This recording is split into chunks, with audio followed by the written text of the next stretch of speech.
Eu vou convidar para estar aqui com a gente, né? A Maria de Fátima Miguel Bartolomeu e o Renan Calixto de Souza Lino, que vão apresentar a construção do ser professor no seu projeto Letras Português Ceará. Renan, seja muito bem-vindo. Olá, professor. Maria de Fátima, fiquem à vontade, viu? Boa apresentação. Obrigada. Bem, dando início à nossa apresentação, gostaria de me reintroduzir. A professora já me apresentou, mas eu gostaria de fazer esse processo. Muito boa tarde a todos, tá? O meu nome é Renan Calixto, eu sou estudante de graduação do curso de Letras e Língua Portuguesa pela Unilab, assim como também sou bolsista do Programa de Iniciação à Docência, que é o PIBID, né? E hoje, juntamente com a minha colega professora Maria Bartolomeu, nós gostaríamos de apresentar as nossas ações que estão sendo executadas dentro do programa, justamente com foco nessa temática da construção do ser professor dentro das ações do PIBID e em como essas ações articulam com o desenvolvimento da nossa perspectiva educacional. Dando continuidade à apresentação, eu gostaria de primeiro introduzir sobre quem somos nós, né? Quem é essa nossa equipe do PIBID atuante no Ceará. Bem, o PIBID ele é o Programa de Iniciação à Docência, executado pela Coordenação de Aperfeiçoamento Pessoal, que vai ser a CAPES, e atualmente o nosso corpo de bolsistas do Ceará ele conta com um total de 24 bolsistas, sendo 3 supervisores que vão ali monitorar as ações que estão sendo executadas em cada uma das nossas escolas campo e a nossa coordenadora das ações gerais, que seria a nossa professora Camila Peixoto.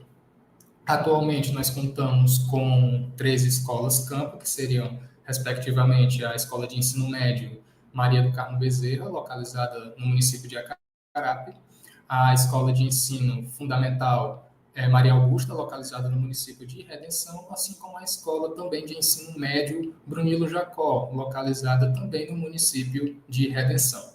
Aqui na imagem nós teríamos a nossa equipe de bolsistas, não se encontram todos, pois é um grupo grande que vai aí ser dividido em cada uma das nossas 3 escolas campo, mas nós contamos com a presença da nossa coordenadora, professora Camila Peixoto. Dando início aqui, eu gostaria de passar sobre os objetivos do nosso subprojeto, que são importantes e relevantes para o significado das ações que a gente vai fazer. E aí nós temos de início o primeiro objetivo, que seria contribuir para a formação docente em uma perspectiva engajada com a transformação da realidade social, com foco na formação integral do ser humano, voltada à desnaturalização de padrões que excluem o direito do outro. E é importante a gente destacar que nesse primeiro objetivo, a nossa perspectiva básica ela não vai ser neutra. Nós vamos utilizar de uma perspectiva freiriana. Então, tanto a pedagogia do oprimido como a própria pedagogia da autonomia, obras do nosso saudosíssimo Paulo Freire, elas serão utilizadas para que a gente possa formular cada uma das nossas ações. Como segundo objetivo, nós teríamos fortalecer a discussão de temas como a questão da diversidade nas relações étnico-raciais, educação especial, gênero social, educação e direitos humanos, entre outros aspectos que atravessam a escola e a universidade. Nesse segundo objetivo, o nosso principal ferramenta para as nossas ações, ela realmente vai ser a Lei 10.639, que será aí a nossa ferramenta para o auxílio das nossas ações e principalmente para que nós possamos transmitir aos alunos como se dá essas relações étnico-raciais, assim como as questões que vão envolver as questões de educação inclusiva, que são pontos que vão estar inseridos no cotidiano do professor durante cada uma das nossas ações. Como terceiro objetivo, nós teríamos potencializar o ensino de língua portuguesa e das literaturas, a partir de uma visão crítica das orientações advindas de documentos norteadores da educação brasileira, a partir do estudo das práticas de linguagem, de leitura, produção de textos, orais, escritos e análise linguística e semiótica. Enquanto professores de língua portuguesa, nós temos como nosso principal objeto de estudo o próprio texto e as linguagens que compõem esses textos. Daí, então, nós teríamos a nossa tríade de objetivos que formulam cada uma das nossas ações do PIBIT. Nossa perspectiva de desenvolvimento das ações, que vai ser uma perspectiva freiriana, a nossa principal ferramenta de execução das nossas ações, que vai ser a Lei 10.639, assim como o nosso principal objeto de estudo, que é o texto, assim como a sala de aula será tomada como nosso laboratório de ações. E aí eu gostaria de acentuar a questão das nossas ações de formação, que são tomadas em cada uma das nossas 3 escolas campo, por cada uma das equipes que foram aí selecionadas para cada uma dessas 3 escolas. De início, nós teríamos nossas reuniões de formação e planejamento coletivo, que são apresentadas teorias, mas nós também elaboramos estratégias para que nós possamos equilibrar o mundo teórico, mas também com a aplicação real, de acordo com a demanda de cada uma das instituições. Bem, nós sabemos, enquanto professores, que cada instituição ela tem sua própria realidade, da mesma forma que cada aluno tem sua própria subjetividade. Daí, então, a importância de a gente tentar elaborar estratégias que permitam que a teoria ela se adeque ao ensino, e não a estratégia contrária, de tentar adequar o ensino à teoria, pois nós sabemos que isso criaria descompassos em relação à compatibilidade dos dois. Como segunda ação de formação, nós teríamos a análise dos instrumentos de ensino, que é realizada em cada uma das nossas 3 escolas campo, e que por cada uma das equipes de bolsistas. Lembrando que nós sempre tomamos o material didático de cada uma das escolas, não para criticar, mas sim para nós tomarmos ele como um guia das nossas ações. Como terceira ação, nós teríamos a observação dinâmica do ambiente escolar. E aqui eu quero destacar que essa observação não se trata apenas de uma observação metodológica das ações, como as aulas são tomadas, mas sim uma questão das observações de quais tipos de relações estão inseridas ali dentro. Que tipo de relações étnico-raciais podem existir dentro do ambiente escolar? E assim como nas outras escolas campo, que tipo de relações se repetem em cada uma delas? E aqui já tomando novamente a nossa ferramenta principal das nossas ações. Como quarto ação de formação que nós tomamos seria o planejamento e execução das atividades em sala, que seria meticulosamente realizado por cada uma das nossas 3 equipes de bolsistas, que seria a questão do planejamento das nossas ações e em como nós poderíamos executar as aulas da melhor maneira possível, que foi um processo que a professora Maria vai apresentar para vocês, os nossos projetos que tiveram que ser readaptados para a melhor execução. E como última ação de formação que eu gostaria de destacar, seria o desenvolvimento de projetos com foco na leitura crítica, que foi o principal foco em cada uma das 3 escolas campo. Enquanto professores que tomamos como objeto de estudo o texto, esse foi o nosso principal objetivo. Eu acredito que todos devem ter sua própria ideologia. A minha própria ideologia seria de que se a mudança ela é, de fato, possível de ser alcançada, ela vai começar inicialmente pela leitura. E esse foi o nosso foco, desenvolver leitores críticos, com base em teóricos e pesquisadores, como, por exemplo, Renato Deren e Maria Soares, que vão auxiliar nesse processo. Agora eu gostaria de passar a fala para a professora Maria, que vai tocar nessa questão dos nossos projetos. Ok, muito obrigada, professor Renan. E agora eu vou falar da nossa imersão nas escolas campus, né? Primeiramente, começando com a Escola Maria Augusta Rosso dos Santos, que tem como supervisora a professora Maria Natália Oliveira, né? E nessa primeira imagem nós vemos a supervisora, juntamente com os bolsistas do subprojeto Letras Língua Portuguesa, que atuam nessa escola.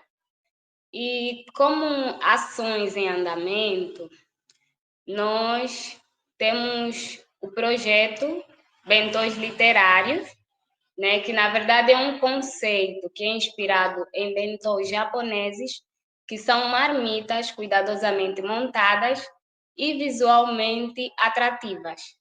E como é que criamos uma metodologia que se enquadra aos bentôs? Bem, primeiramente, a gente fez a escolha dos livros, como vem aí, para os 7º anos. A gente escolheu o livro de Mia Couto, O Gato e o Escuro, e para os 9º anos, a gente escolheu o livro de Raquel de Queiroz, O 15. Então, depois da escolha do livro, a gente desafiou os alunos a fim de lerem as obras e depois tivemos a abertura do projeto e estamos assim a seguir na leitura e na análise dos livros, isso propriamente nos 9º anos.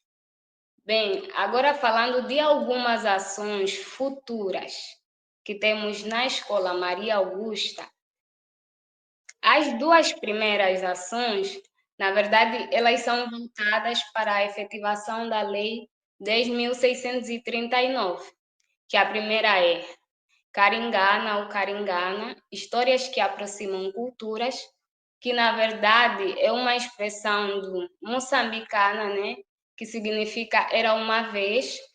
E, em segundo lugar, nós temos Alcina, que esperamos falar sobre os países da CPLP e suas relações.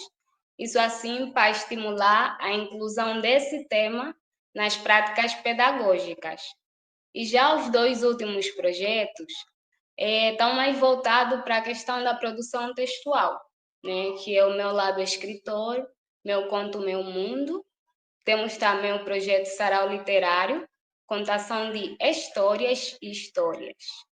Então, essas são algumas ações futuras da Maria Augusta. Agora, nós temos a Escola Maria do Carmo Bezerra, que nessa escola nós temos como supervisora a professora Andrea Oliveira.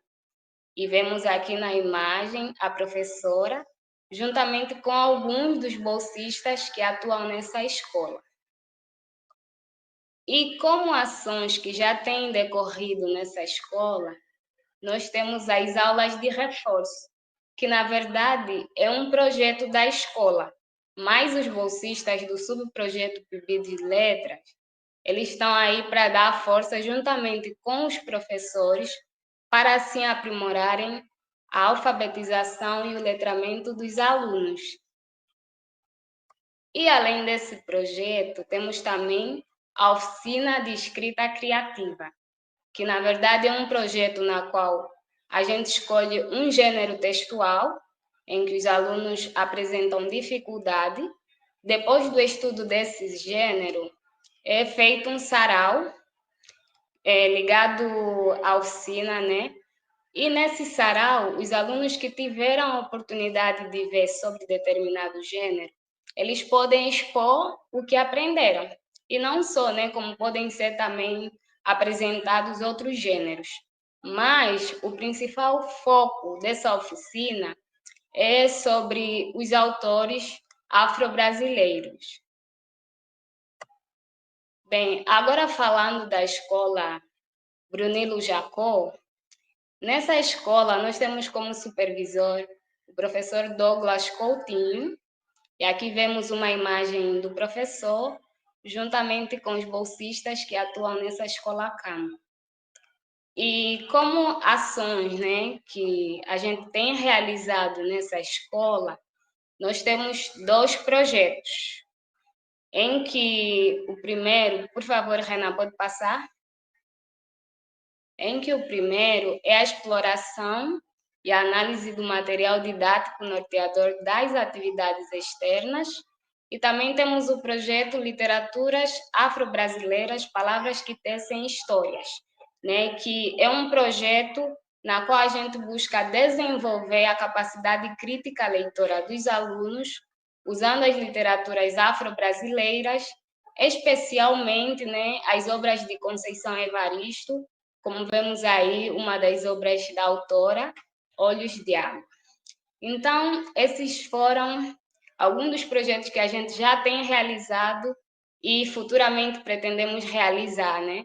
E a gente agradece pela atenção de todos vocês.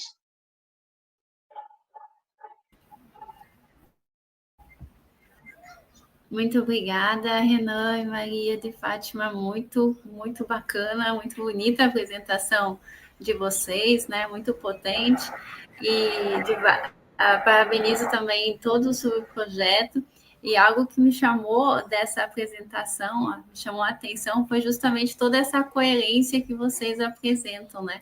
A coerência numa concepção de educação, né? Relacionada a conteúdos, né? Relacionada a uma prática. Então, parabéns mesmo, né? Pela atuação, pela construção do projeto e pelos planejamentos futuros que, com certeza, serão muito potentes, né? E muito felizes em suas realizações. Obrigada mais uma vez pela Agradeço, participação. professora. Obrigado.